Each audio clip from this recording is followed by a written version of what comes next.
చంద్రబాబు నాయుడు గారి నాయకత్వం, చంద్రబాబు నాయుడు గారి నాయకత్వం. జై తెలుగుదేశం, జై తెలుగుదేశం.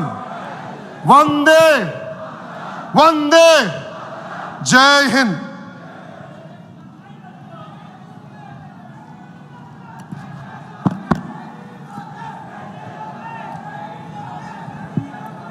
ఇది ట్రైలర్ మాత్రమే, అవి పిక్చర్ బాకీ హై. ఆయన రాజకీయ ప్రసంగం రేపు ఉంటుంది.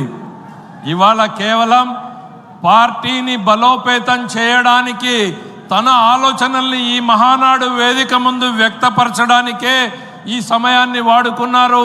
యువకులు, మహిళలు, రైతులు, కార్యకర్తలే పార్టీ భవిష్యత్తు అనేటువంటి నినాదంతో పార్టీలో రావాల్సినటువంటి మార్పులకు శ్రీకారం చుడుతూ ఈ మహానాడు వేదికతో ఆయన ఆలోచనల్ని పంచుకోవడానికి సమయాన్ని వినియోగించుకుంటూ ఆయన మరొక మార్పుకు కూడా శ్రీకారం చుట్టారు.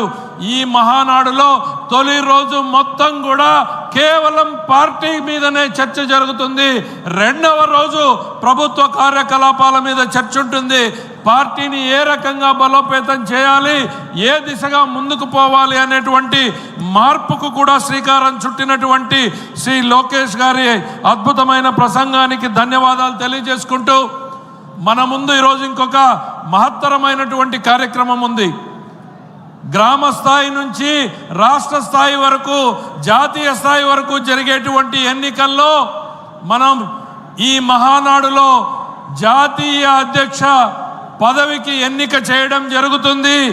ఆ ఎన్నికల కార్యక్రమానికి ఎన్నికల నోటిఫికేషన్ని విడుదల చేయాల్సిందిగా ఎన్నికల కమిటీ చైర్మన్ శ్రీ వర్ల రామయ్య గారిని ఆహ్వానించడం జరుగుతోంది. సభకు మరో నమస్కారం. ప్రతిసారి మన పార్టీ సంస్థాగత ఎన్నికలు 2 ఏళ్లకు ఒకసారి జరుపుకుంటాం. క్రమం తప్పకుండా సంస్థాగత ఎన్నికలు క్రింది స్థాయి నుంచి జాతీయ అధ్యక్షుని ఎన్నిక వరకు కూడా జరుపుకుంటాం. ఆ ఎన్నికల విధానం అంతా కూడా కేంద్ర ఎన్నికల కమిషన్కి క్రమం తప్పకుండా పంపించే ఏకైక పార్టీ తెలుగుదేశం పార్టీ అని చెప్పి కూడా మీ అందరికీ నేను తెలియజేస్తున్నా. ఈ దఫా